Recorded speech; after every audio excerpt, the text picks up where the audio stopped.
The story kicks off with a man saying he knows that name all too well.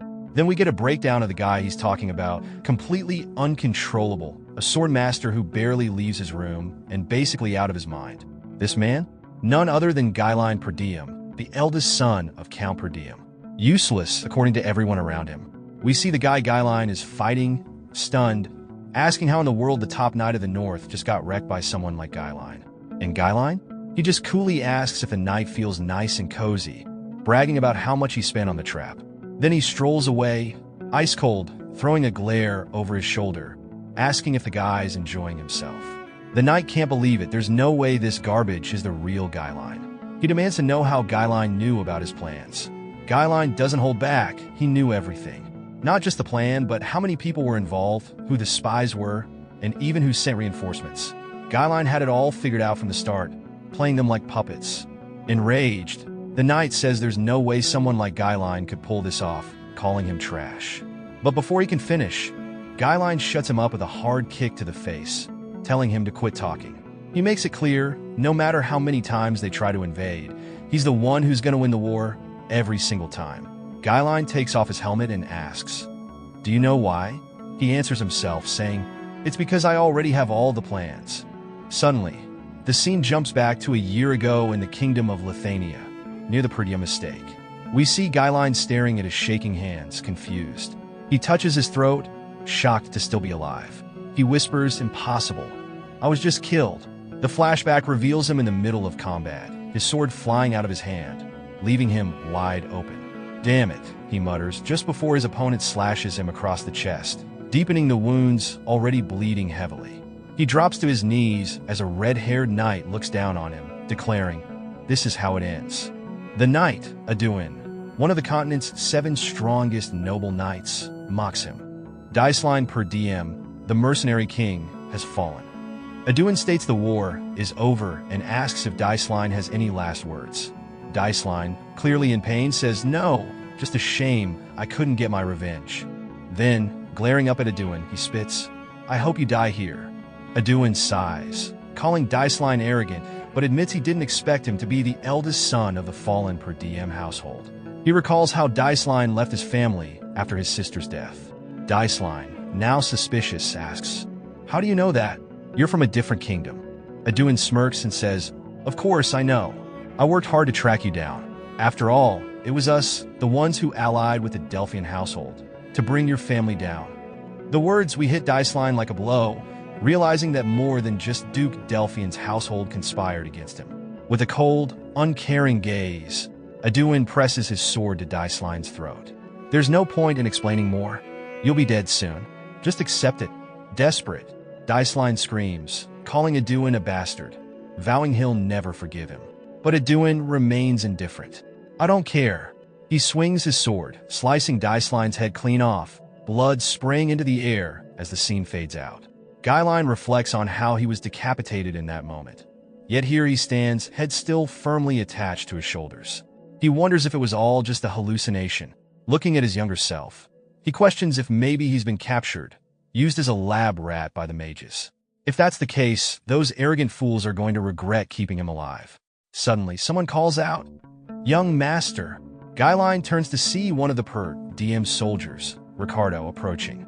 Ricardo tells him to come out, saying he knows Ghislain is awake. Without hesitation, Ghislain shuts him down, telling him to be quiet.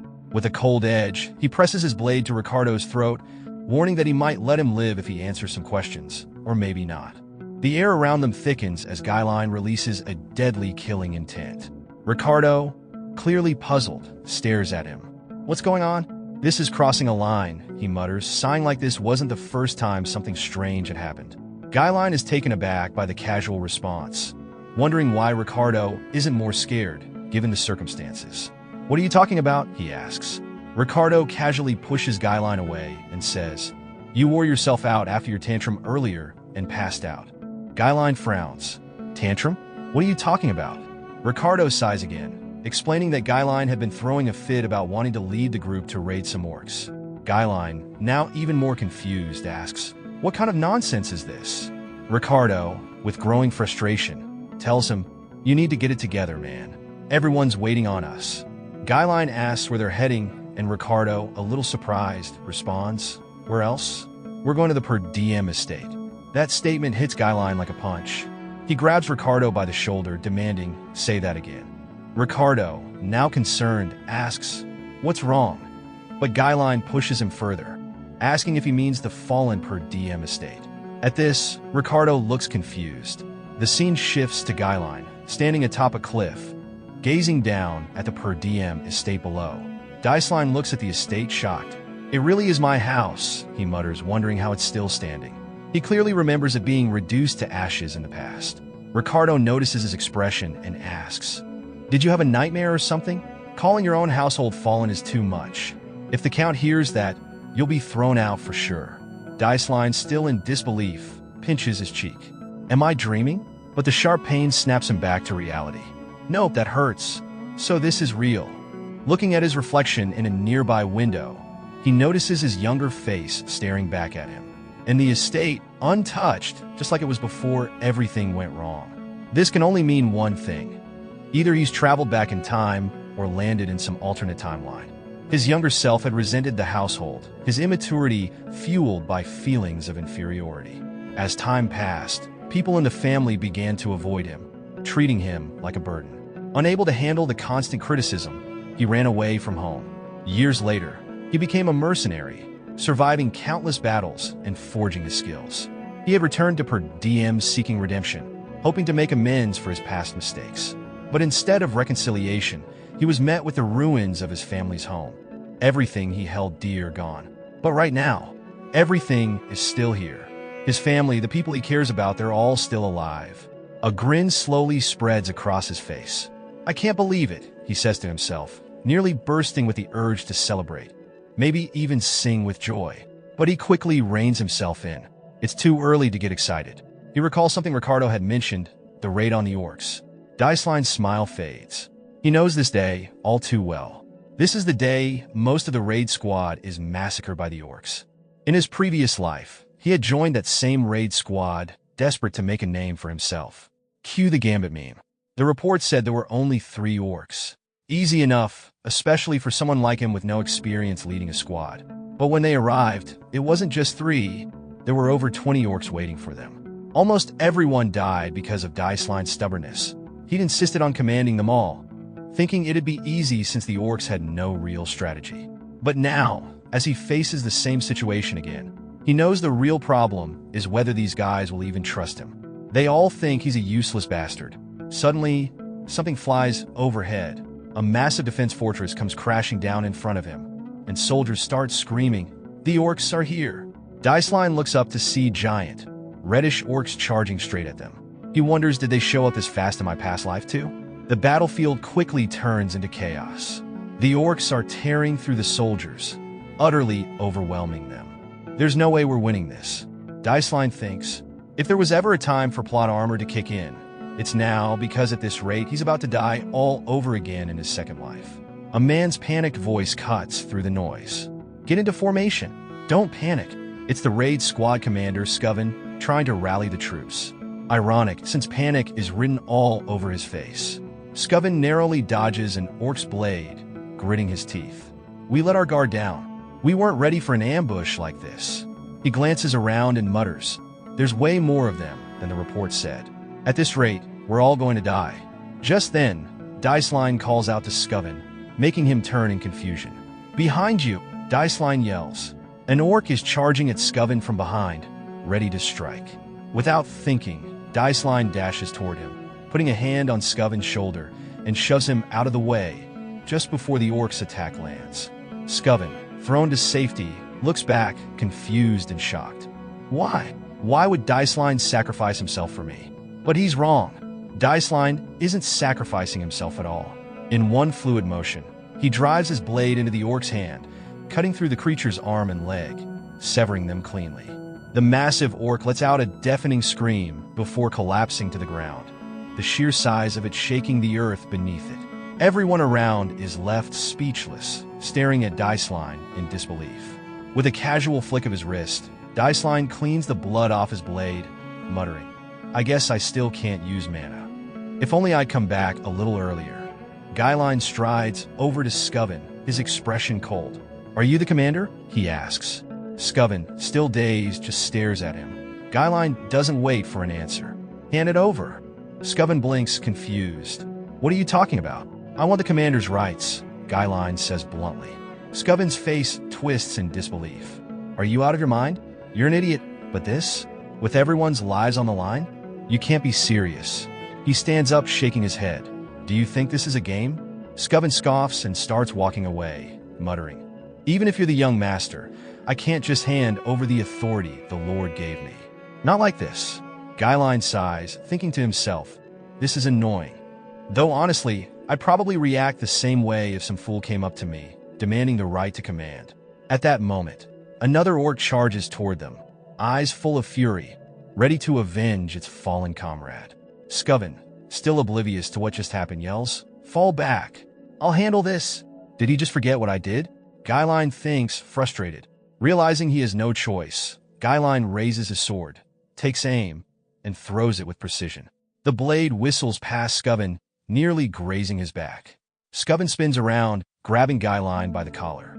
"What the hell do you think you're doing?" But before he can get any angrier, the sound of something heavy being impaled cuts through the air.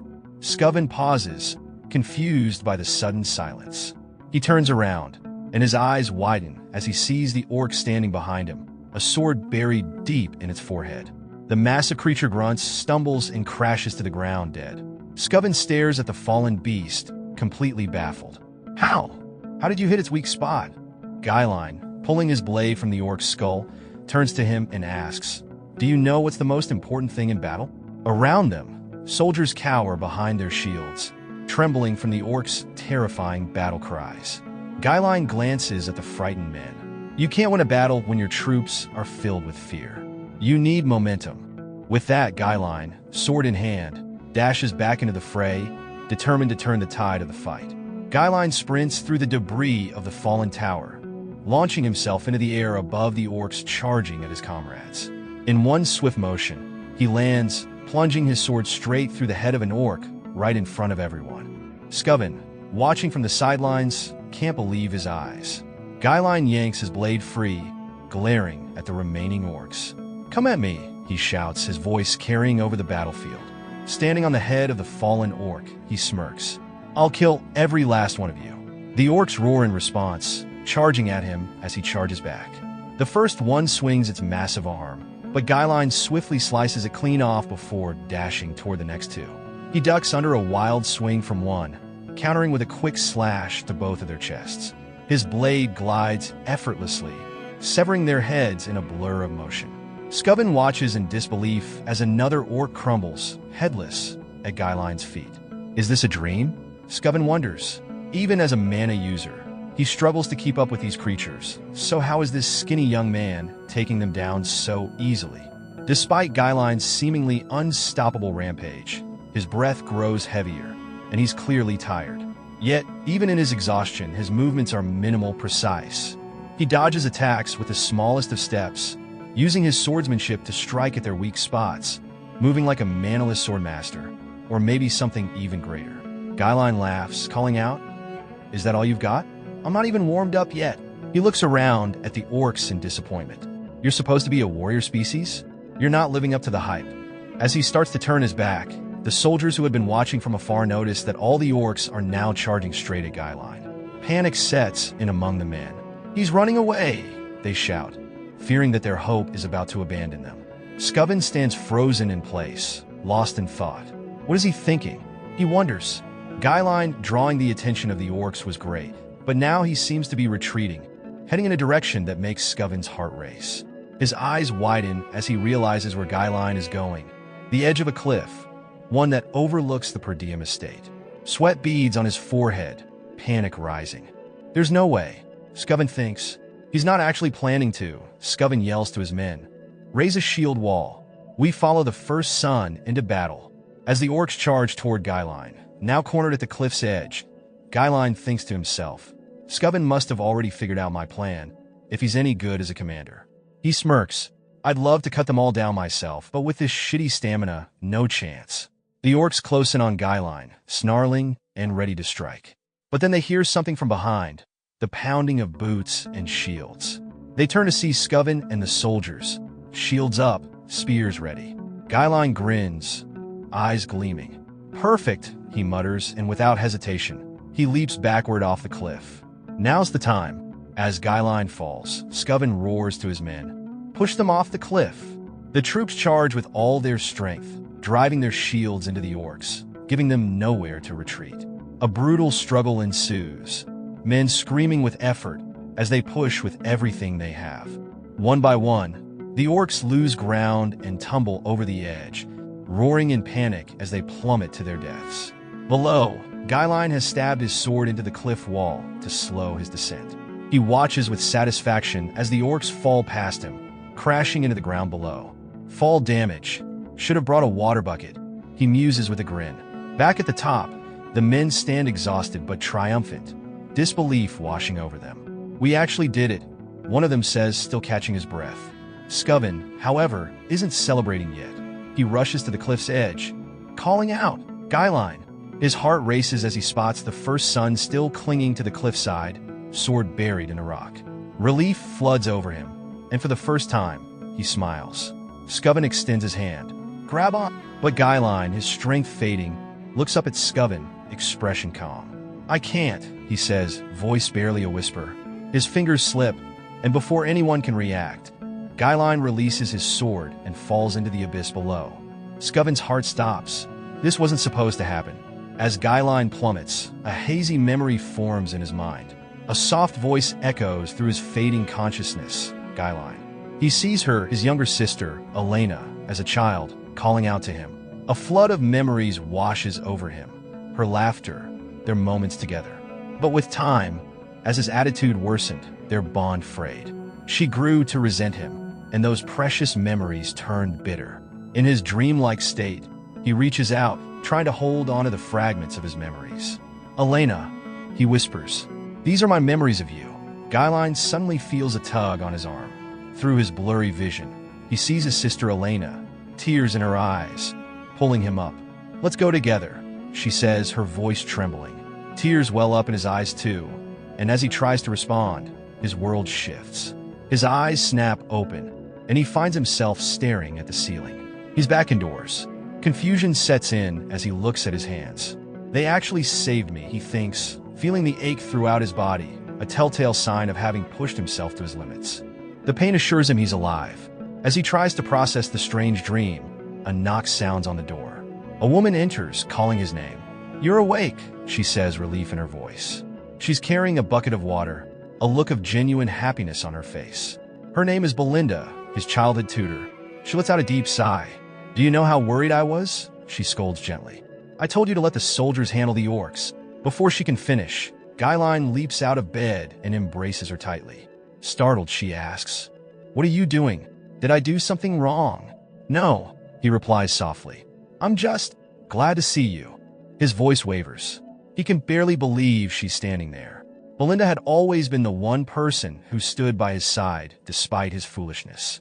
After his family's downfall, she disappeared. He never saw her again until now.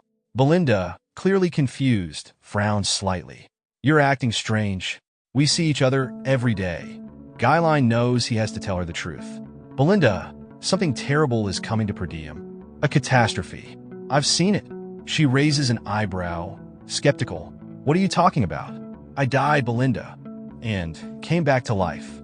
Her sarcasm is quick, right? "And I'm sure the orcs almost killed you too." He tries to explain further, but Belinda shakes her head. "You should worry about yourself first. You're the one in more danger than Perdium." She continues to fuss over him, concerned for his health and his actions.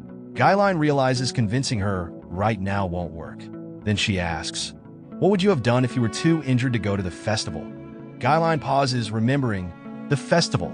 Belinda sighs, reminding him, "Lady Elena has been looking forward to this. It's a chance for you two to grow closer again. Don't tell me you've already forgotten." Ghislain's heart races as he recalls the festival, a yearly celebration that always filled him with a mix of excitement and dread. He holds up a cherished picture of him and Elena, their faces bright and carefree. "In my past life, I never had time to enjoy these moments because of everything I went through," he admits, his voice tinged with regret. How long until the festival? Belinda thinks for a moment, then replies, "You have about a week left." "A week?" he echoes, disbelief flooding through him. So close, he thinks, knowing this festival holds a dark memory. Just then, Elena peeks into the room, her curiosity piqued. "Are you in here?" she asks, stepping inside. Ghislain feels a knot in his stomach as he realizes the day that changed everything is fast approaching. This was the day that would lead to his sister's tragic death. Without thinking, he hugs her tightly. Both Elena and Belinda freeze, caught off guard by the sudden affection. Elena blushes and pulls away, flustered. "What kind of prank is this? You're creeping me out. I've missed you," Ghislain says earnestly, still taken aback by her reaction. "Seriously? Belinda told you to come here, didn't she?" she retorts, shoving him back slightly. "What game are you playing?" Ghislain is taken aback, struggling to comprehend how he could have pushed her away so easily in his past life. I didn't mean any of that," he stammers. "I was a total jerk. I didn't appreciate you." His apology catches both Elena and Belinda off guard. They exchange incredulous glances. "Wait, did you just apologize?" Belinda asks, astonished. "Yeah." "What hit you on the head?" Elena adds, raising an eyebrow. "Nothing. I dealt with the orcs myself," he defends, irritation creeping into his voice, though it's half-hearted. The playful banter feels strange, but comforting. Then, as if on cue, the delayed soreness from his earlier exertion hits him like a wave, and he collapses to the floor with a groan. Elena bursts out laughing. "You right?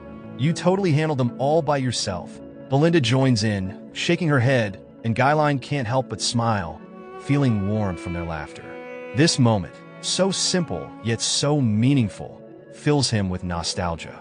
He thinks back to how he wasted time on trivial matters instead of cherishing these moments with the people he loved. Why did I let pride get in the way? He wonders. The festival next week weighs heavily on his mind. He remembers the regret he felt when he rejected Elena's invitation to go together, making an excuse about being upset from the raid squad. That was the last time he ever saw her. "I won't make the same mistake again," he vows quietly to himself, determination rising within him. The past won't repeat itself. Ghislain's stomach twists as he recalls the moment he rejected Elena's invitation. The last time they spoke before her life was cruelly cut short. Her body had been found shredded to pieces, along with her guards, far from the festival grounds. The weight of that regret was a constant companion in his previous life, haunting him day in and day out. Suddenly, a knock interrupts his thoughts. "Can we come in?" Elena's guards, Jamal and Philip, step into the room. Elena turns to them, a frown crossing her face. "I told you to wait outside." Jamal looks apologetic. "I'm sorry, but the servants asked you to oversee the work on the festival supplies." "Why would they need Elena for that?" Belinda interjects, arms crossed. "You wouldn't know this, Ghislain, since you're always so lazy. But there's a shortage of workers." Ghislain raises an eyebrow. Is it low enough that even Elena needs to work right now? He hadn't bothered to keep track of such things in his past life, and it felt strange to be hearing about them now. "I'd like to help," he offers, sincerity lacing his tone. Elena looks at him, disbelief etched on her face, and both she and Belinda are momentarily stunned. "You? Help?" she questions, a mix of surprise and skepticism in her voice. Outside the castle, vendors are bustling around, setting up stalls for the festival, the air filled with a sense of food and festivities. Ghislain yells out again, "I said I'd help. Go away. People will be too scared to work with you around." Elena shoves him back, frustration clear in her voice. "Is this really how you treat someone who wants to help?" he shoots back. "Your body was found near the slums, far from the festival. Someone must have lured you there or forcibly taken you. I need to know the ins and outs of the castle to prevent that from happening again." Before Elena can respond, a figure rushes over, breathless. "Ghislain!" It's a knight named Fergus, his face pale and eyes wide with concern. "I heard about the orcs. I'm so glad you're okay." He breaks down, tears spilling down his cheeks. Ghislain shakes his head, wanting to shift the focus away from the heavy topic. "Okay, we can stop talking about that now," he says gently. Elena can't help but chuckle. "Great timing, Fergus. He's acting a bit strange after waking up. I'd like you to take him back to his room," she orders. "As you wish," Fergus replies, his demeanor shifting back to professionalism. "Guess it can't be helped," Ghislain says, frustration bubbling beneath the surface. "But I need to know more about what's going on around the castle. especially before the festival next week. He pauses for a moment, recalling an area he had heard about. There's an abandoned training field in the castle. Take me there. Fergus nods, eager to help. Right this way. As they move through the castle halls, Ghislain's mind races with thoughts of the festival, his sister, and the shadows of his past. He's determined to make a change this time. No more regrets. As they step into the abandoned training field, Fergus glances over, curiosity evident on his face. He quickly leads Ghislain further into the training area. Once inside, Ghislain can hardly believe his eyes. The field, though seemingly forgotten, is in excellent condition. It's a sprawling space with enough room for various types of training, a perfectly suitable location for him to hone his skills. I never saw anything like this as a mercenary, he admits, a sense of nostalgia washing over him. Fergus beams with pride. We kept it maintained just in case you ever wanted to use it again. I thought that maybe what you're going through is just a phase, a reluctance to train. Ghislain's expression falters as he wonders if Fergus took this much care of the place in his past life too. Regret churns in his stomach. You need to live a long life, Fergus. Dying is hella painful. Fergus raises an eyebrow. Sounds like you've experienced death. Are you serious? Sharp as ever, Ghislain replies, a wry smile forming on his lips. I actually did die and come back. Brain damage, maybe? Fergus jokes, but Ghislain knows he isn't far off. I'll start training now. You can head back, Ghislain says, determination edging into his tone. All right, I'll just wait outside then, Fergus replies, stepping back as Ghislain prepares for his session.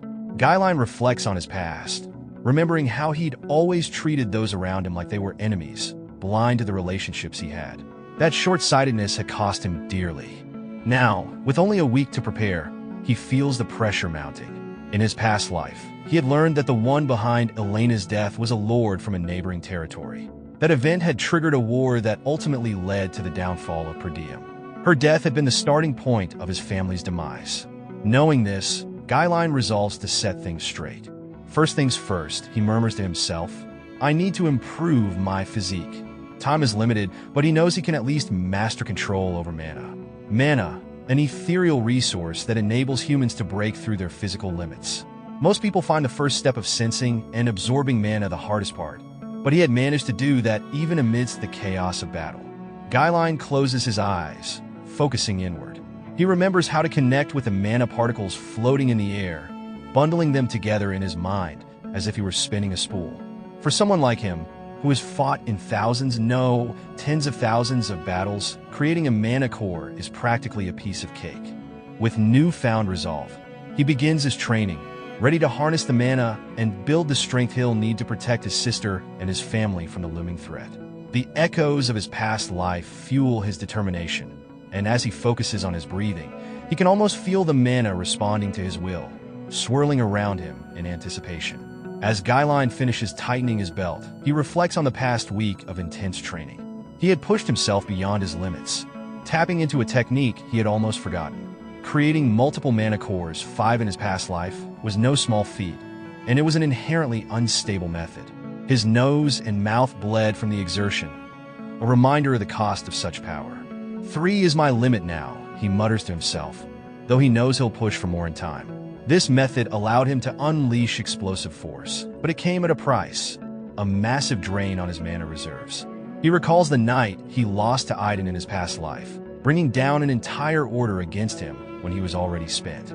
If only he had faced him in a fair fight, things would have ended differently, he would have won. But those thoughts are just coping mechanisms, he tells himself, a way to deal with his past failures. No more.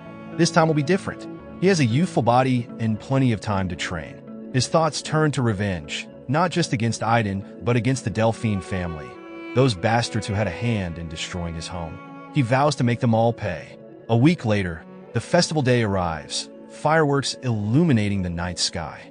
Ghislain steps outside, a mix of excitement and trepidation bubbling within him as he heads toward the festival grounds to meet his sister. When he finds her, her surprise is evident. You actually came? She asks, eyes wide with disbelief. What happened to you? He shrugs, trying to play it cool. As a Perdium, I should at least show up to festivals every once in a while. Elena tilts her head, studying him. You've been acting really weird lately. I've heard you've done nothing, but trained this past week. What's wrong with a knight in training focusing on his skills? He retorts, raising an eyebrow. But you didn't care about that stuff just last week. You said Dad was annoying and that you wished you were already the Lord. She laughs, her voice light. But I like this new you. It feels like the old you is back, she adds, her smile brightening the evening. Ghislain glances at her, warmth flooding his chest.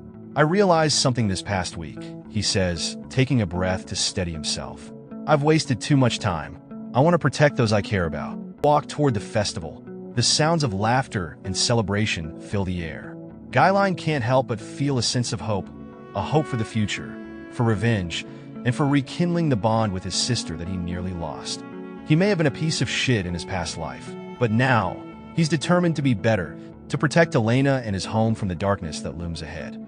Ghislain watches as his sister Elena drags him deeper into the festival, a mix of excitement and dread swirling in his gut.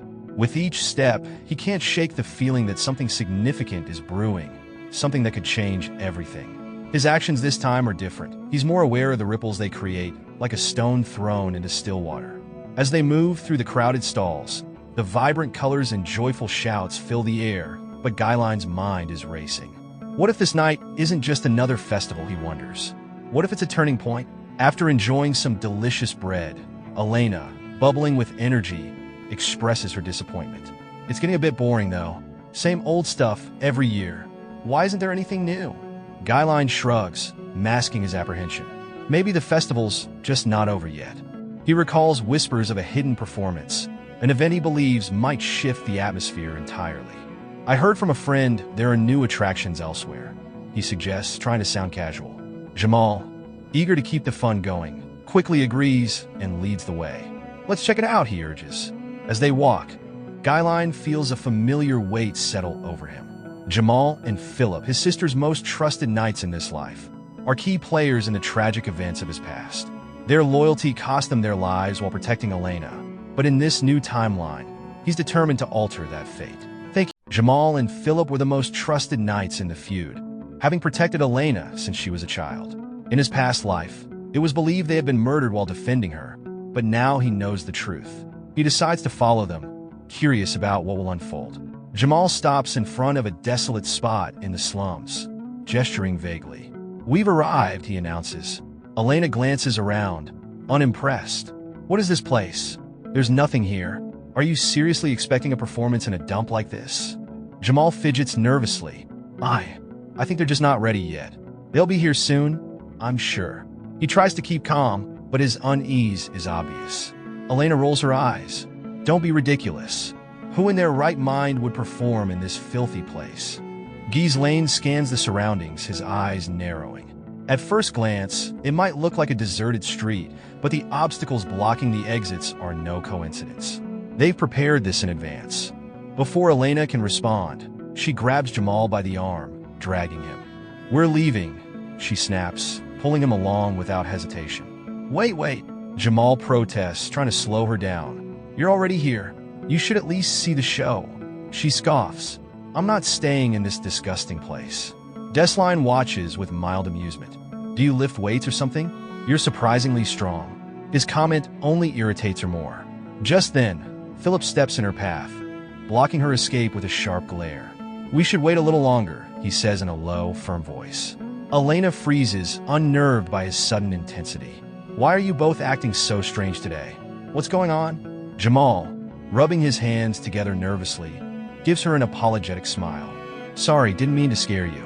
It's just, well, we received a special request. Elena narrows her eyes. A request. Before Jamal can explain, a man approaches from the shadows, flanked by two others. His name is Frank. He surveys the scene with a satisfied grin. As expected, your work is flawless. Jamal nods eagerly. Of course, we brought the young lady, just as promised. Let's settle things here. Frank's eyes then fall on Ghislain, and he frowns. I didn't ask for him to be here. Elena, clearly frightened, glances between them as Jamal smirks darkly. Don't worry. He followed us like an idiot, not realizing this place will be his grave. Ghislain glares at Jamal, calling him out. You really think you can get away with selling us out? Jamal laughs, unfazed. Why aren't you worrying about yourself, Ghislain? All we have to do is disappear to some faraway land. We're sick of this miserable place anyway. And trust me, plenty of others are leaving Perdium too. His laughter drips with condescension. But before he can react, Ghislain's blade flashes through the air, slicing Jamal across the chest. Jamal's face twists in shock as blood spills from his mouth. Too late to realize what's happened. He crumples to the ground, his body splitting in two. Philip watches in horror, realizing they've made a terrible mistake. As Jamal's lifeless body hits the dirt, Ghislain mutters, "At least the barbarians never sold me out." He turns toward Philip, his mana swirling, and asks, "Do you agree?" Philip tightens his grip on Elena and curses Jamal. Idiot. How does a knight lose to an amateur? He barely has time to react before Ghislain's sword is embedded in his skull. Impossible. Philip gasps with his final breath, collapsing lifeless next to Jamal. The henchmen exchange uneasy glances, one of them whispering, "Is that really the eldest son of Perdium? I thought he had no combat training." Frank, sizing Ghislain up, nods. "It's all right, even though we were caught off guard. He killed 2 knights instantly, using mana with each strike." Elena clings to Ghislain, sobbing. "What is happening?" she cries. Ghislain glances at her, his mind racing. Realizing what he has to do, he leans close to her, whispering, "Take a little rest." As he knocks her out with a simple spell, "Does this rag smell funny? No jutsu." She falls into a deep sleep, and he gently lays her on the ground. Frank steps forward, amused. "Well, thanks for doing our work for us. You're not at all what we heard. We were going to take care of those 2 ourselves." He smirks. "Have you been hiding your true skills this whole time?" Ghislain shrugs. "Does it really matter?" He sizes up the situation. Frank is clearly powerful, but the 2 henchmen beside him? They're nothing. The real threat is Frank. Knowing he needs to finish this fast, Ghislain channels his mana, forming strings around his hand. "Who requested this?"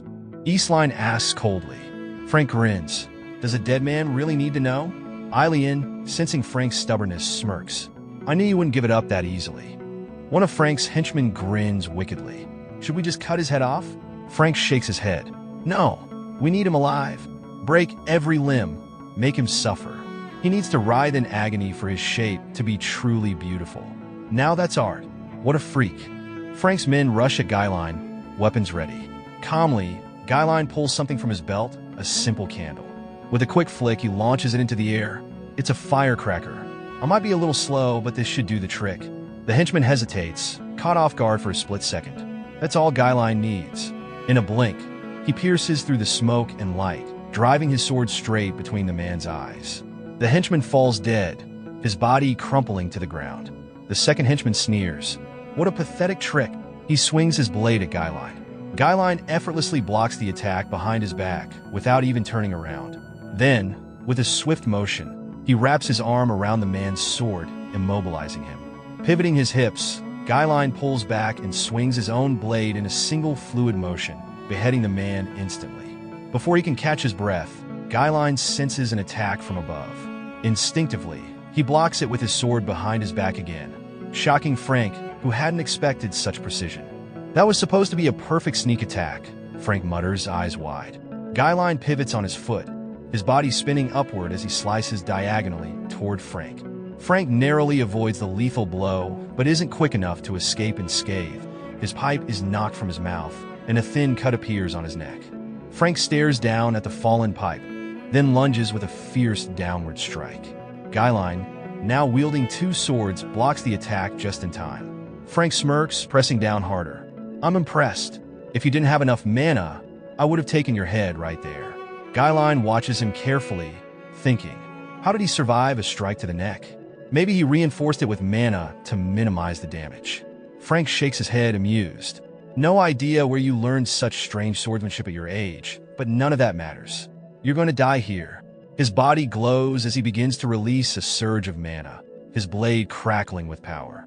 Charging forward, Frank growls, "You can't beat me with that feeble mana of yours." The sheer force of Frank's attack pushes Ghislain back, his grip tightening on his swords as he braces for the next blow. Frank laughs, wiping blood from his mouth. "You're done. You'll die here." But Ghislain grins, and Frank's expression shifts to confusion. "What are you smiling at?" Frank demands. Without a word, Ghislain twists his body, deflecting Frank's sword with a sharp movement, driving his own blades into the ground for stability. Using the momentum, he launches a brutal kick right into Frank's face. The blow sends Frank stumbling backward, but he quickly regains his composure, sneering. "I told you, that won't work with your weak mana." But suddenly, Frank doubles over, blood spilling from his mouth as he drops to one knee. His eyes widen in disbelief. "What? What just happened? My defenses shouldn't be this weak against you." Ghislain calmly steps forward, his red mana crackling around him. "You never expected to be found out, did you? The one behind Elena's death. It's been you all along." Frank's eyes narrow, his face a mixture of shock and anger. "You? No." Ghislain doesn't give him a chance to respond, his voice cold. "I'm done playing." He unleashes his third mana core, red energy swirling violently around him. Frank's jaw drops. "How is your mana spiking like that?" But Ghislain is already in his face, both blades in motion. Frank barely manages to block the first attack, stumbling as he tries to backpedal. Before he can catch his breath, Ghislain swings again, this time with even more force. Frank grits his teeth as he blocks the second strike, but the impact shakes his entire body. Ghislain presses on, his blades relentless. Each hit feels heavier, more devastating. Frank's hands tremble, his grip faltering. "What? What kind of monster are you?" he mutters, his voice cracking. "My hands, they're going numb." Ghislain swings again, his strike heavier than the rest. Frank's sword cracks under the pressure, and a flicker of terror flashes across his face, visible in the reflection of Ghislain's blade. With a swift motion, Ghislain slices Frank across the chest, the wound deep and fatal. Frank stumbles back, gasping for breath, but it's too late. Ghislain moves in for the final blow, driving his blade straight through Frank's chest. Blood gushes from Frank's mouth, his body trembling in its final moments. Ghislain, his voice calm and controlled, presses his forearm against Frank's throat, pinning him to the wall. "Before I finish you off, let's finish our conversation." Ghislain, twisting the blade in Frank's stomach, leans in and coldly asks, "Who requested this?" Frank, groaning in pain, pulls out a hidden blade, his voice shaky but defiant. "I'm not going down that easily. I'll take Elena with me if I have to." With a flick of his wrist, he aims to throw the dagger, but before he can release it, mana strings wrap tightly around the weapon, stopping it midair. Ghislain smirks. "That's exactly what I was waiting for." Frank's eyes widen in shock, realizing he's been outplayed from the start. The strings pull the dagger out of his hand, leaving him completely vulnerable. Ghislain continues, his tone sharp. "Let's make a deal, Frank. No need for any useless words. Answer my questions, and maybe I'll sheath my blade." Frank, feeling the mana threads constricting him, grits his teeth. "I can't move." "These strings, when did you?" He trails off as it dawns on him. "You set this trap from the start, didn't you? You've been playing me the whole time." Ghislain, unfazed, presses harder. "Someone of your level should know how to patch yourself up, but none of that will matter if I destroy your mana core." His blade begins to glow as his aura pours into it. Frank's face twists in terror as he feels a vibrating sensation deep in his stomach. His mana core starts to crack, the energy inside him beginning to scatter chaotically. "You're insane!" Frank shouts. "One wrong move, and the backflow of mana could cause an explosion. You'll blow this whole area to pieces. Are you trying to self-destruct?" Ghislain's eyes narrow. Only the unskilled let it get that far. "I can handle it." Frank realizes Ghislain isn't bluffing, he's truly in control. The fear of death reflects in Frank's eyes as he trembles, knowing there's no escape. All right, he screams. It was Count Desmond. He needed a reason to start a war against the Perdium and Degarda families. Ghislain pauses, the glow of his blade steady. "Count Desmond, huh? It makes sense now. In my previous life, these dirty schemes were handled by families allied with the ducal house. So Duke Delphine is behind all this." Ghislain clenches his jaw, piecing everything together. "That's why they wanted to kill Elena," he mutters, the realization settling in. Frank, panting and desperate, nods frantically. Yes, that's it. Now! You said you'd let me go. So?"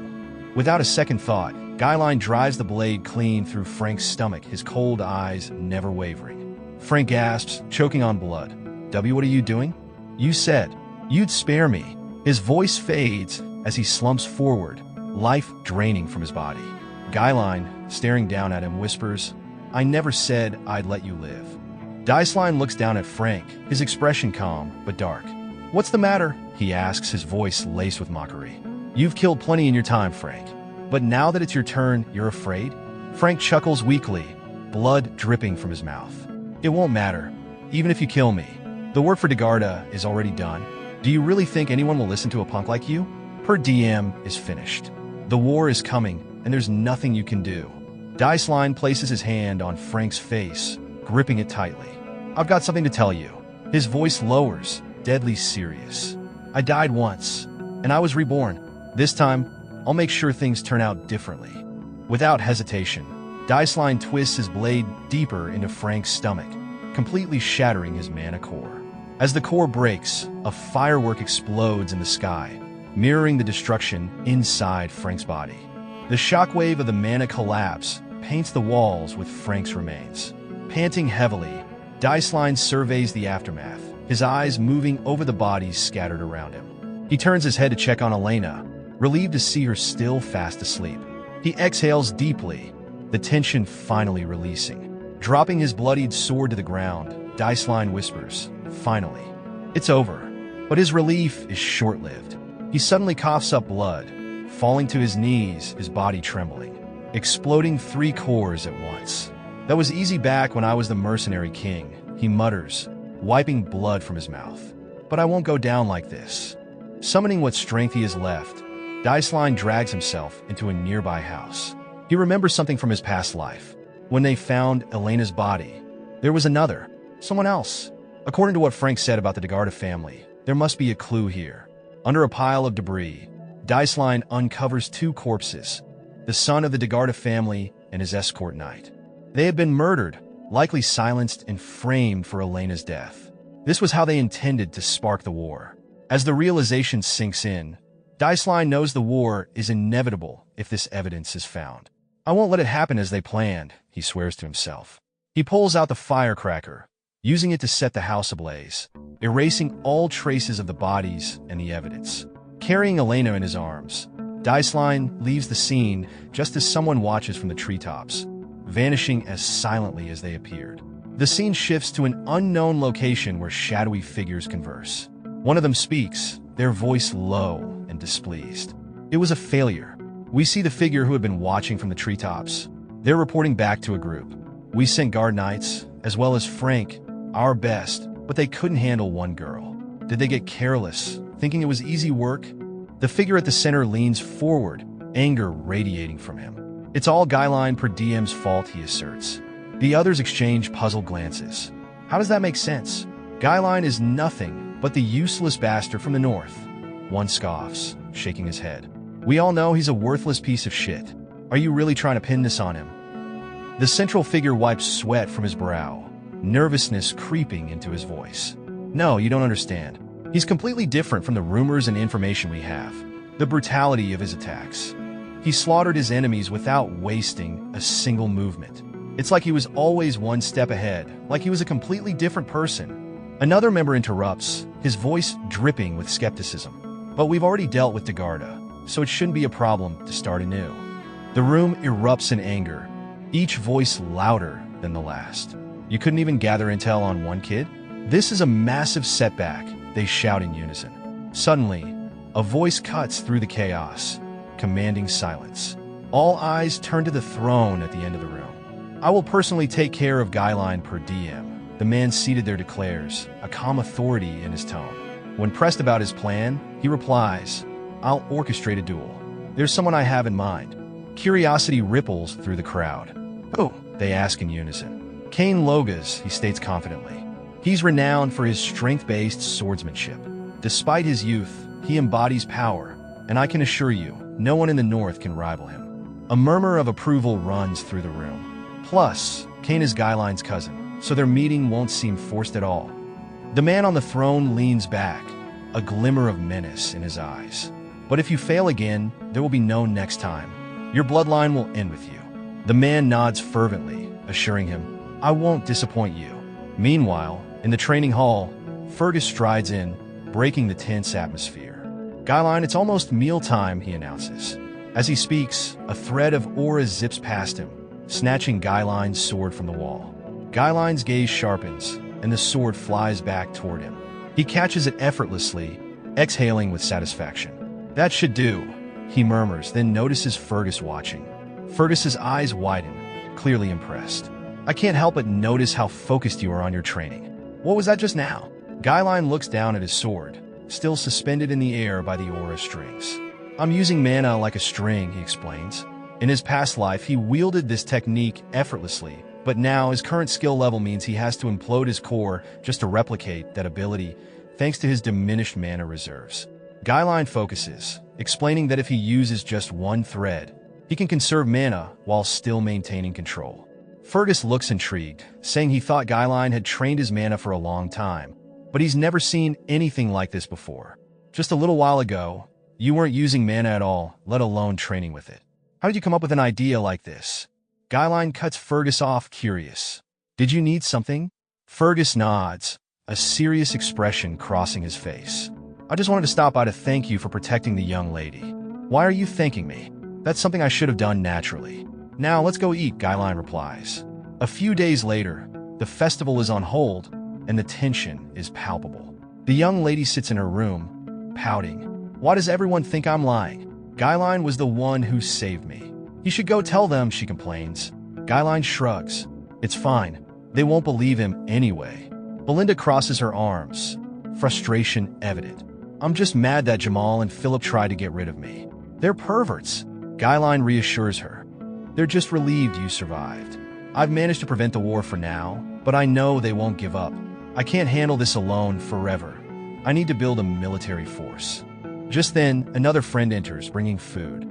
Ghislain prepares to eat, musing that he has to get more involved in politics to achieve that goal. He glances down at the plate, his confusion growing. "Why is there only a piece of bread? Are we only getting desserts?" Belinda rolls her eyes. "Surely you didn't forget the current situation?" Suddenly, a loud voice calls out from the window, demanding compensation for the damages caused by the festival's cancellation. Ghislain peers out and sees a large group of villagers, their faces filled with anger as they demand justice, completely disregarding the guards trying to calm them down. "What's going on out there?" Ghislain wonders aloud, alarmed by the growing chaos. Belinda shakes her head knowingly. "I knew this would happen. You know our county is filled with merchants who rely on the profits from the festival. Last year was good for them, but canceling the festival after just one day? It's no wonder they're upset." Ghislain frowns, realizing the implications. "I didn't realize their situation was this dire. This isn't good. If we don't do something, they'll only get more aggressive." He turns to Fergus, urgency in his voice. "What are the soldiers doing? We need to calm the crowd down." Fergus shifts uncomfortably. "We don't have any soldiers available." Ghislain blinks, surprised. "What do you mean?" "Most of them are dispatched to the monster forest for reconstruction after the orc raids," Fergus explains. Ghislain curses under his breath. Perdium is basically in a perpetual state of war with the northern barbarians. And now this? We have no money, no soldiers. This is a complete mess. He turns to Belinda. "I need to have a private conversation with you." She raises an eyebrow, intrigued. "What's on your mind?" "I need you to manage the funds and help calm down the merchants," he says, leaning forward. Belinda laughs lightly. "You're out of luck. There isn't any money to manage." Ghislain looks incredulous. "What do you mean there's no money?" She crosses her arms, a smirk on her face. "The count cut off your allowance because you spend it like water." He rubs his temples in disbelief. "I'm broke? Lend me some money." She shakes her head. "I don't have any either." Ghislain slumps against the window frame, frustration mounting. "Damn it, I have no money or soldiers. I've practically got nothing. With no funds, there's little I can do, even with my knowledge of the future. I need to figure out a way to get some money. Surely, there's something valuable on the estate." After a while, Ricardo bursts in, urgency written all over his face. "Ghislain, you need to come quickly. There's a problem." Ghislain raises an eyebrow. "What's going on?" "Young Master Kane wants to meet you," Ricardo replies, barely catching his breath. Surprised, Ghislain asks, "Kane? Why is he here?" They cut to Scoven, who's clearly been in a rough situation, bruised and battered. He gets hit squarely in the face again, followed by a follow-up blow to his armor, which leaves a significant dent. Scoven lands in front of Ghislain with a thud, blood spilling from his mouth as he cries out, "Ghislain, Ghislain's expression darkens, a mix of anger and concern washing over him. Just then, Cain strides into view, towering over Scoven like a mountain. "Ah, there you are," Cain says, a smug grin on his face. Scoven looks up at Cain, his eyes wide with fear and disbelief. Cain's imposing figure is enough to make anyone feel small, and with his serious cauliflower ear, it's clear he's no stranger to tough battles. Ghislain looks up at this absolute behemoth, and Cain looks down on him. Bro has some serious shit-ass face. Ghislain sees Cain approaching, recalling vividly that the man before him is Cain Loges, the heir of Loges County and an ally of his family. This relationship, however, is complicated. Cain was once Ghislain's only friend, but also his rival and a constant reminder of their differences.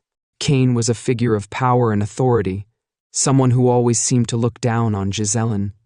As the memories surface, Ghislain recognizes the sinister, mocking smile on Cain's face, one that has haunted their past interactions.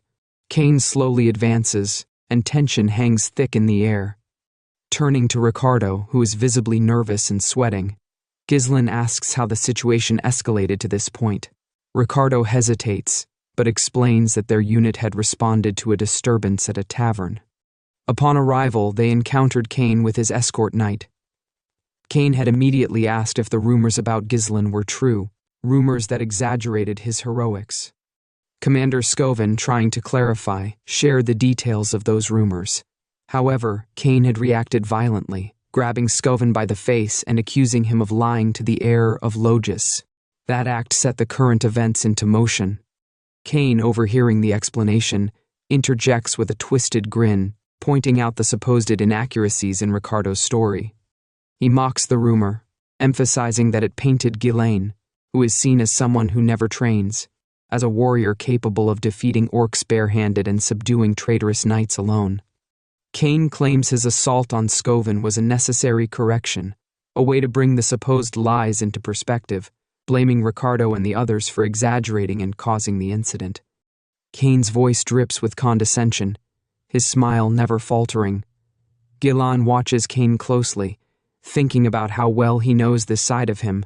Cain always acted superior, treating Ghislain like a subordinate and using any opportunity to remind him of their power dynamic. Whenever Cain visited Perdium, he brought chaos and trouble, but because of his status, no one dared to criticize him. Cain's bold and confident demeanor, traits admired as befitting an heir, only highlighted Ghislain's perceived inadequacies, deepening Ghislain's feelings of inferiority. Where Cain was celebrated, Ghislain was judged harshly, his every action scrutinized. Despite the provocation, Ghislain sighs and gives a small, unexpected smile. This reaction surprises Cain, who takes note of the change in Ghislain's usual behavior. He thinks to himself, "What's going on with this guy?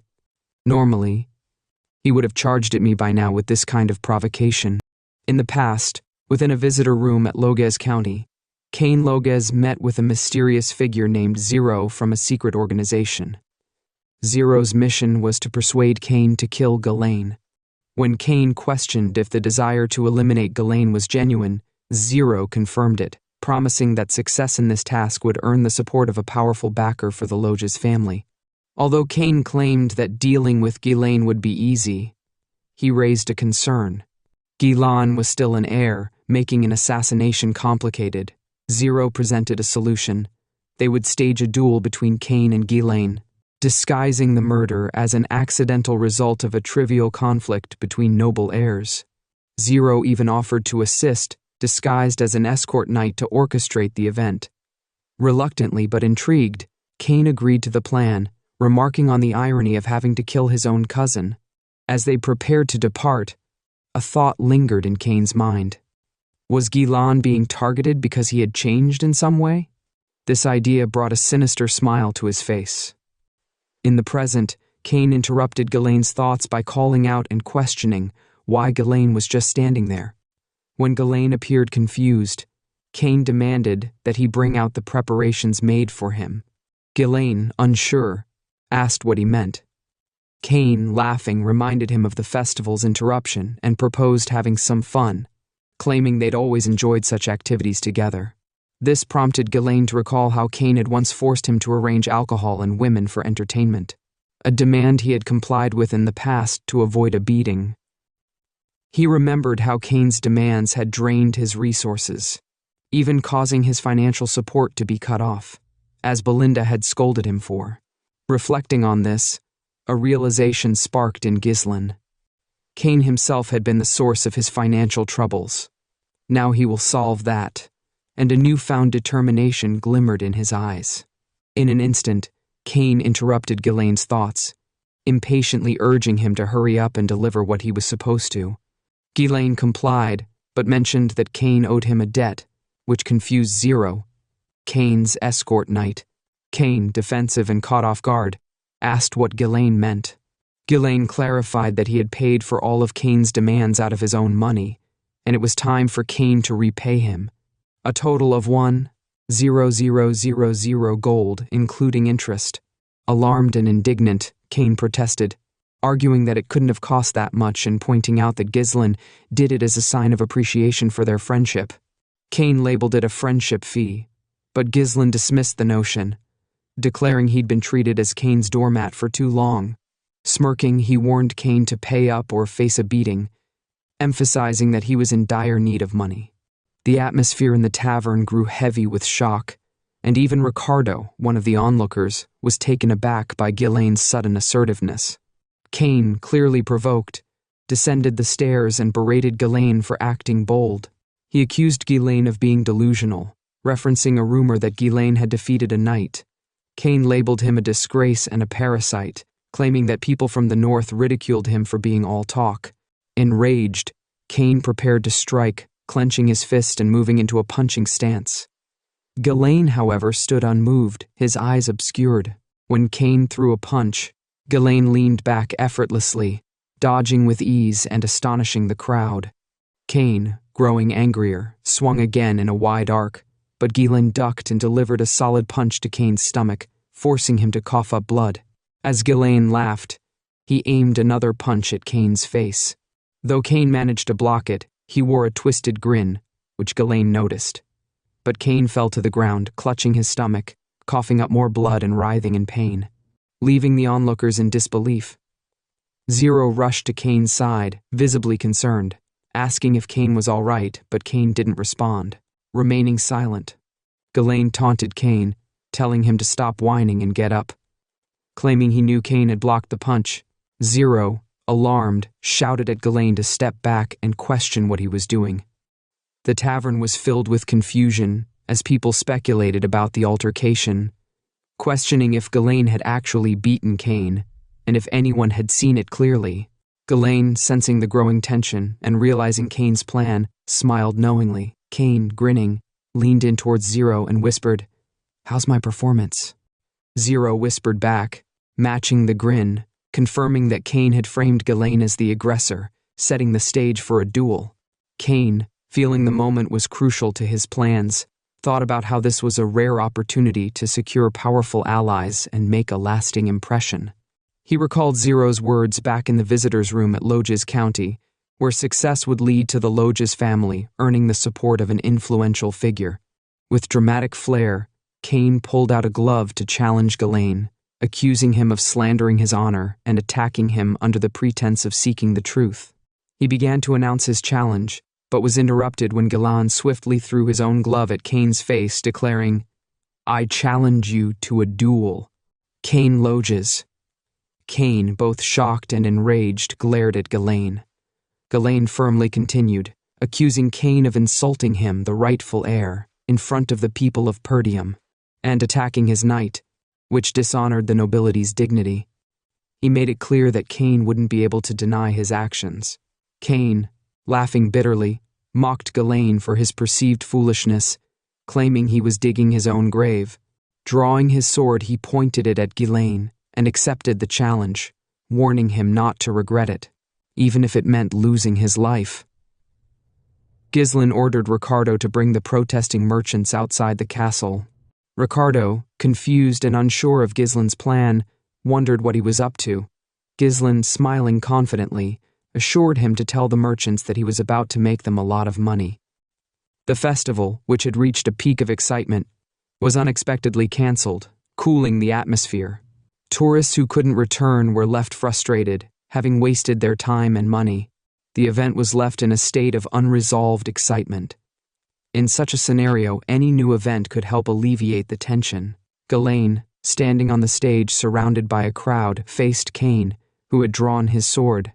The crowd erupted in cheers, eagerly betting on the duel. Many shouted, "Bet on young Master Cain. That punk Ghislain is finally going to get what he deserves." The cancellation of the festival reignited the excitement as people flocked to the event shops, with shopkeepers calling out promotions like, "Buy one, get one free." The buzz and energy returned as the crowd eagerly browsed. As the duel was about to begin, a person managing the bet shouted, "Place your bets here. Line up the bet on the fight." The crowd eagerly responded, with several people announcing their bets on Cain, calling it the safest bet. Meanwhile, Cain thrust his sword into the stage floor, expressing his disdain for the commercialization of the duel. He declared, "My sword won't stop, even if you surrender." Ghislain, hearing this, understood Cain's strategy and saw it for what it was. Ghislain then responded, "Since we have enough people, let's get this started." However, before the duel could begin, Zero interrupted, calling out from behind, "Wait." He turned Ghislain's attention toward him and pointed out that a fair bet couldn't be made under these conditions, since no one was betting on Ghislain. The crowd, hearing this, reacted. One person shouted, "That punk has no chance against young Master Cain," another added. "Someone bring an idiot who'd bet on the other side." Cain, with a mocking laugh, pointed out that even the marketplace was ignoring Ghislain, suggesting that his popularity had plummeted. Zero, looking to turn the tide, suggested altering the bet's terms to focus on how long Ghislain could endure against Cain's attacks, which would make for a more entertaining wager.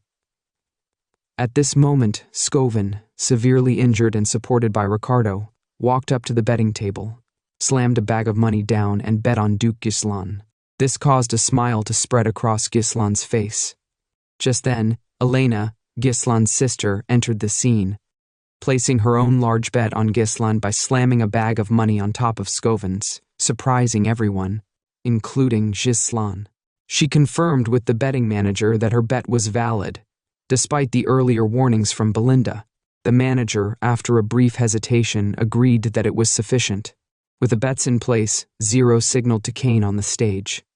Cain, annoyed at the delay, sarcastically commented on the wait before the duel was officially announced to begin.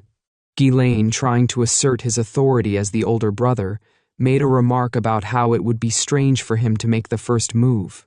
This puzzled Cain, who then braced himself for the fight. The duel began with Ghislain unsheathing his sword and expertly swinging it, daring Cain to attack. Cain, determined, immediately took to the air and launched a powerful vertical slash. The two swords clashed with a tremendous force, and Ghislain, sensing the power behind Cain's blow, attempted to deflect it.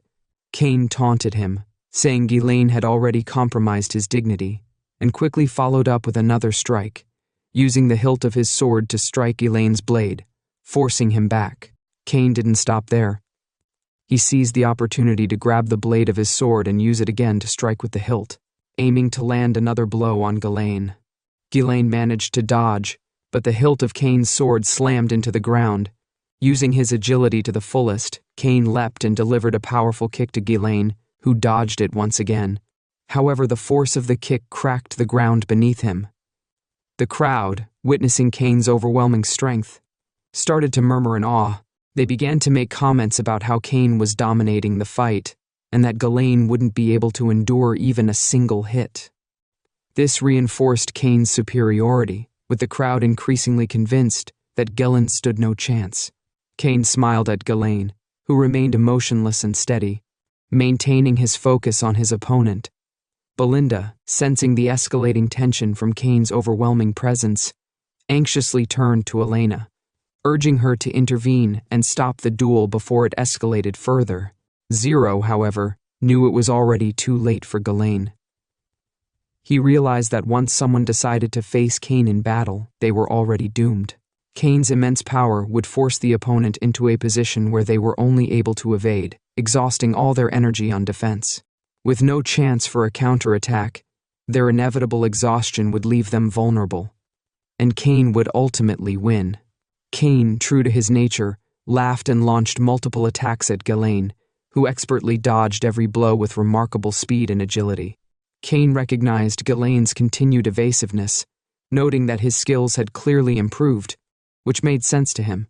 He then shifted his grip on the sword, using the handle to strike at Ghislain, who blocked the blow. Kane mocked Ghislain, reminding him that he had always been good at running away. In response, Kane used the handle of his sword to launch Ghislain into the air, a move that stunned the crowd. Seeing Ghislain being thrown, Zero couldn't help but grin, believing the duel to be effectively over. However, Ghislain defied expectations. As he fell from the sky, he activated his mana to alter his descent, landing on his feet unharmed.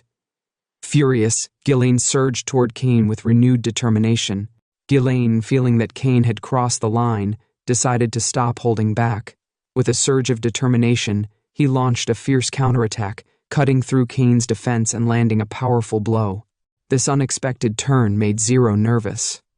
Realizing that Ghislain had regained his balance by condensing mana into his legs to recover and launch a powerful counter-offensive, Ghislain confronted Kane, criticizing his swordsmanship for being based on intimidation rather than skill. He quickly moved into a fighting stance, telling Kane that he would open his eyes to the truth about his ability. Kane, infuriated, prepared for another attack, asking how Ghislain planned to handle it.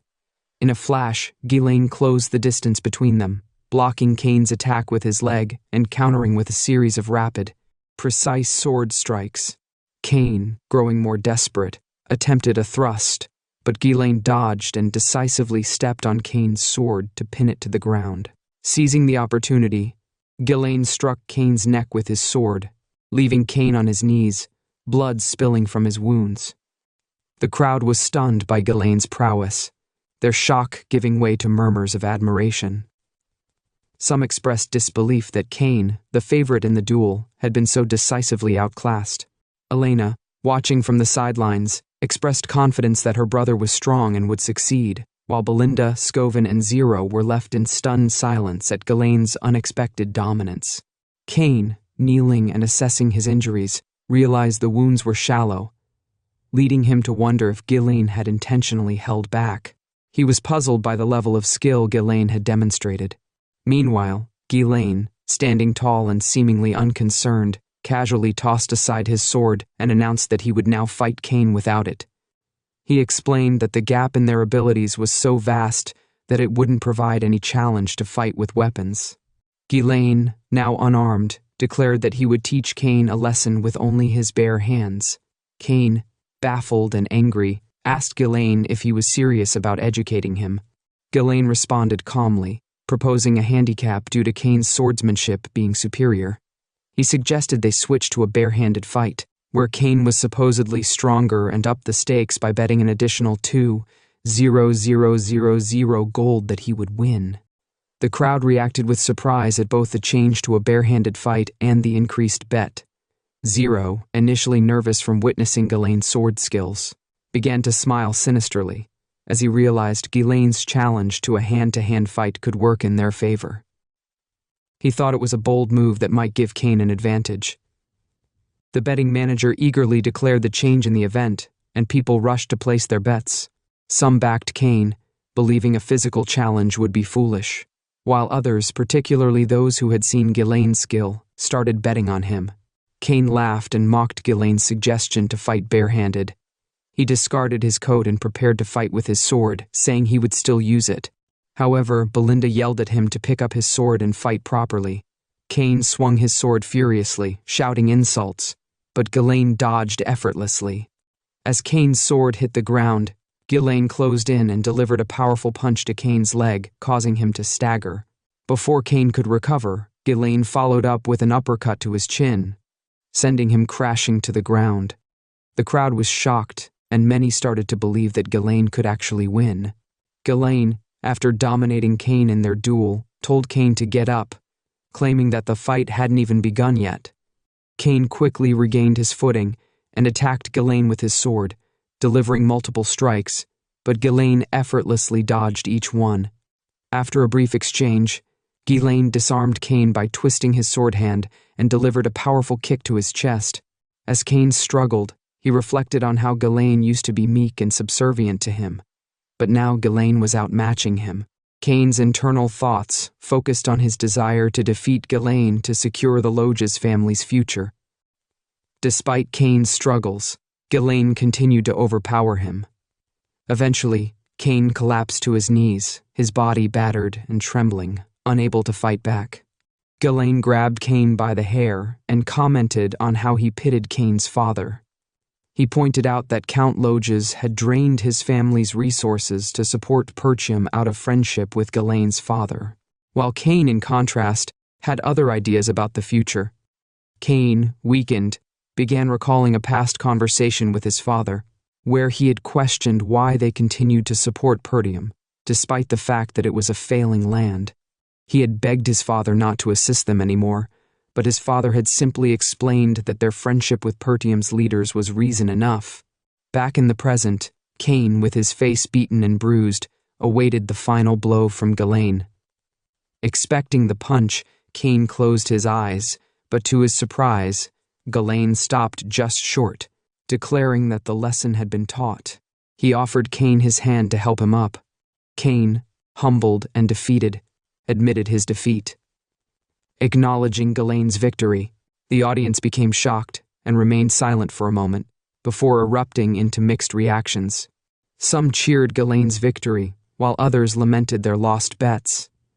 Elena shouted in excitement, celebrating her brother Ghislain's victory, while Ricardo, Scoven, and Belinda looked on in disbelief, shocked by the unexpected outcome. Meanwhile, Zero rushed to Cain's side, frustrated and angry. He shouted at Cain, accusing him of giving up too easily just because of a slight disadvantage.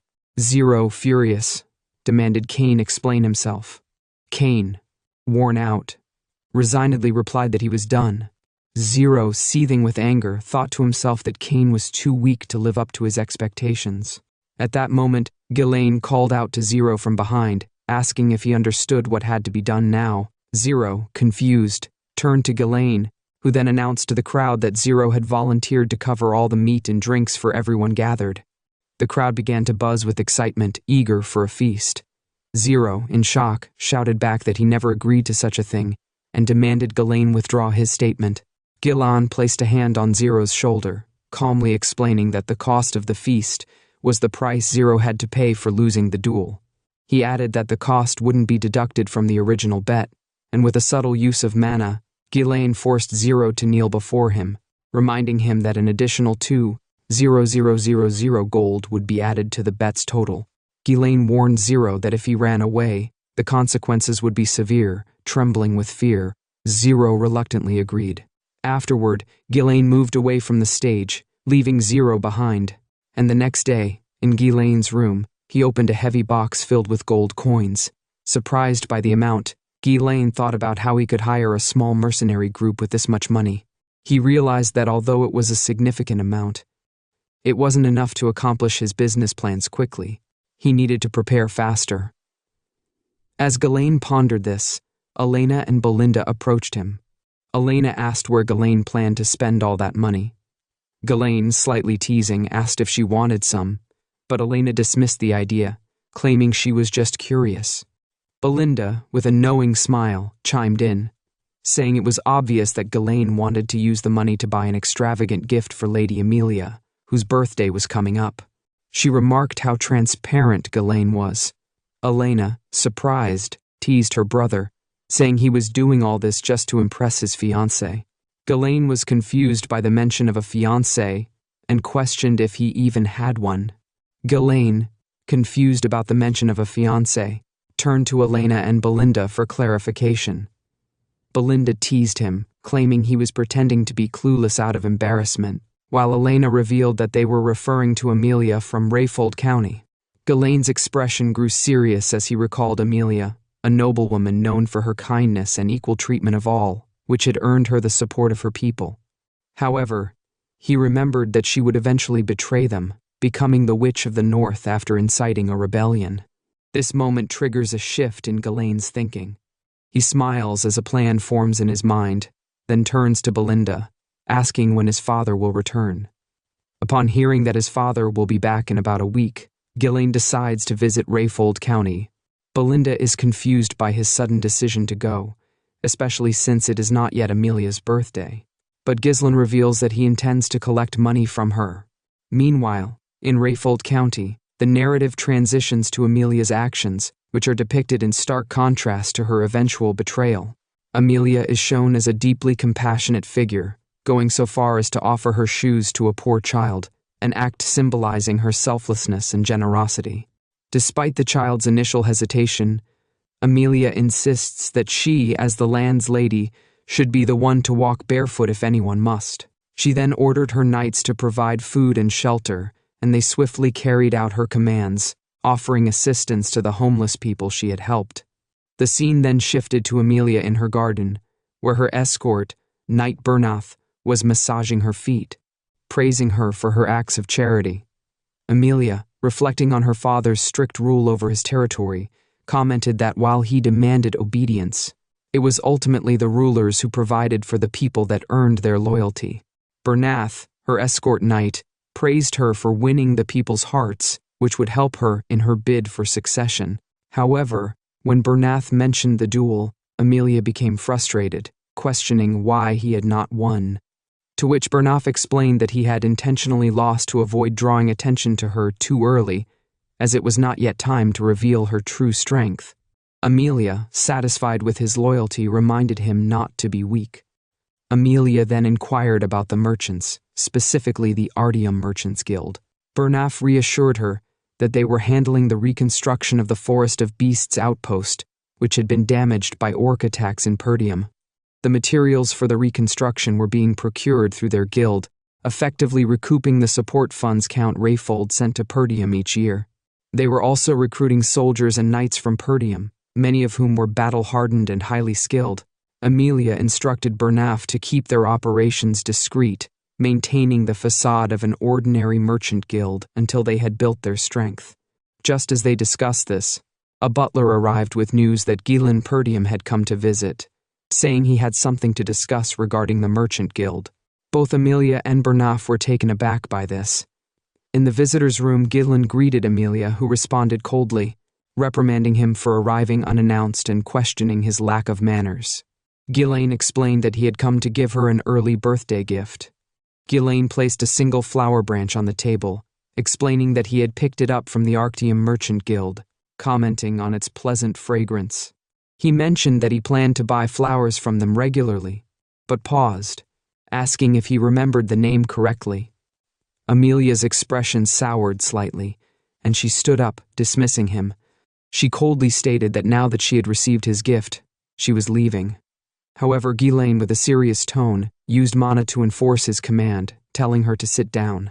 Amelia, sensing an unusual pressure from him, was taken aback, as she recalled how this was the same man who used to stutter and fidget in her presence. Ghislain got straight to the point, asking for 10,000 gold. Amelia, surprised by his bluntness, questioned why he was asking her for such a large sum. She sarcastically wondered if this was an order from Count Perdium. Ghislain dismissed his father's involvement, asserting that it was a personal request. He then made a pointed remark about their supposed engagement, suggesting that if Amelia were to become the Lord of Rayfold, perhaps their marriage could happen, but only after she solidified her position. He warned her that if word got out about her secretly building power in Rayfold, it could jeopardize her chances in the succession struggle. Amelia's expression hardened, and she sharply told Ghislain not to make such comments, even as a joke. Ghislain responded, indicating that while he would keep her secret for now, he wouldn't hesitate to reveal it if he left without his request being fulfilled. Amelia relented, calling for her escort knight, Bernath, to enter the room. When Bernath approached, Ghislain recognized him as a highly skilled individual, one who could rival the finest swordsman of the north. Ghislain then asked if Bernath was prepared to handle a war should Ghislain die in this room. Amelia coldly replied that the narrative would be simple. A rogue intruder had caused trouble and was slain by her loyal knight. She ordered Bernath to kill Ghislain. Without hesitation, Bernath unsheathed his sword, and Ghislain, sensing the gravity of the situation, grabbed his own sword, preparing for a serious confrontation. Bernath radiating dark blue mana, and Ghislain locked his gaze on him as he advanced toward him. That fate. Thank you for watching. I want to express my gratitude to those who have subscribed to my channel. I encourage you to support me by subscribing to my channel, and I will be Manhwa recap videos in every day. Thank you for your support, and I look forward to seeing you in the next installment.